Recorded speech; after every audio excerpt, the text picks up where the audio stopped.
Pernah nggak sih ngerasa semangat ibadah kita itu kayak roller coaster?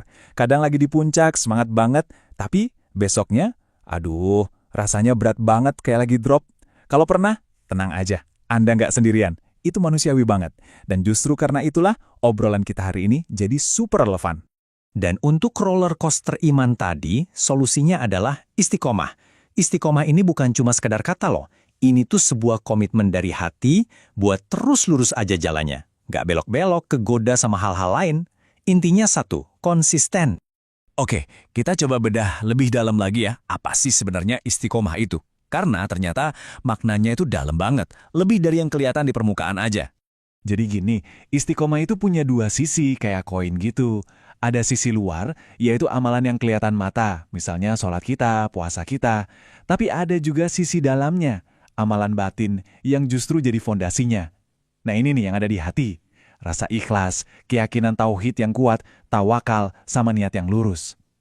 Istiqomah yang sejati itu, ya pas keduanya ini, luar dan dalam, nyambung, seimbang, dan selaras. Terus, kenapa ya istiqomah ini disebut-sebut sebagai karunia terbesar? Apa sih yang bikin dia begitu spesial? Yuk, kita cari tahu. Ini nih bagian yang keren banget. Seringnya kalau kita dengar kata karamah atau keajaiban, yang kepikiran itu pasti hal-hal aneh yang di luar nalar.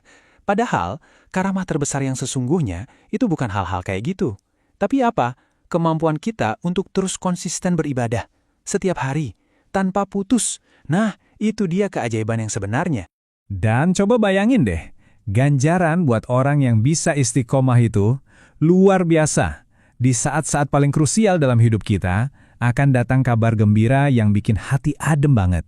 Sebuah bisikan yang bilang, "Nggak usah takut, jangan sedih, bergembiralah, karena surga yang dijanjikan itu menantimu." Jadi kalau kita rangkum, buah manis dari istiqomah ini bisa kita petik sekarang, di dunia ini, dan nanti di akhirat. Kita bisa dapat ketenangan hidup yang nggak ternilai harganya, rezeki yang dimudahkan, perlindungan pas lagi butuh-butuhnya, dan puncaknya, ya sudah pasti, surga.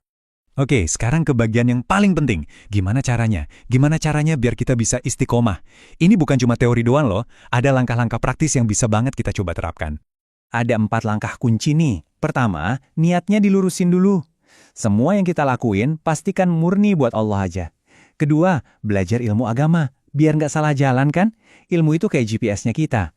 Ketiga, pilih teman yang benar. Lingkungan tuh ngaruh banget. Kalau kita kumpul sama orang baik, insya Allah ketularan baik. Dan yang terakhir, keempat, jangan pernah berhenti berdoa. Minta terus sama Allah biar hati kita dikuatin, biar nggak goyah. Tapi ingat ya, keempat langkah tadi itu ibarat bangunan. Dan bangunannya cuma bakal kokoh kalau fondasinya kuat. Apa fondasinya? Pemahaman tauhid yang lurus dan benar. Keyakinan kita sama Allah, itulah jangkar yang nahan kita biar nggak kebawa arus ujian seberat apapun.